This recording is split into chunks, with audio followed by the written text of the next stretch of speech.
జిల్లాలోని గురుకుల పాఠశాలలో అడ్మిషన్లు పూర్తి చేయడం జరిగిందని చిత్తూరు జిల్లా సాంఘిక సంక్షేమ గురుకుల పాఠశాలల సమన్వయ అధికారి పద్మజ తెలిపారు. బుధవారం చిత్తూరులోని తన కార్యాలయంలో మీడియాతో మాట్లాడుతూ చిత్తూరు జిల్లాలో 7 గురుకుల పాఠశాలలు ఉన్నాయని తెలిపారు. అందులో పలమనేరులోని పాఠశాలలో ఇంటర్మీడియట్లో 40 సీట్లు మినహా సీట్లన్నీ భర్తీ అయినట్లు తెలిపారు. 5వ తరగతిలో 5 సీట్లు ఉన్నాయని, ఆసక్తి గల అభ్యర్థులు నేరుగా చిత్తూరులోని డీసీఓ కార్యాలయానికి వచ్చి సంప్రదిస్తే సీట్లు కేటాయిస్తామని డీసీఓ పద్మజ తెలిపారు.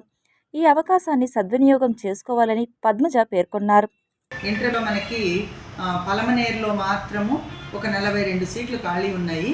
అవి కూడా MEC group and CEC group మాత్రమే. అదేవిధంగా 5th క్లాస్లో ఒక 200 సీట్ల వరకు ఖాళీలు ఉన్నాయి.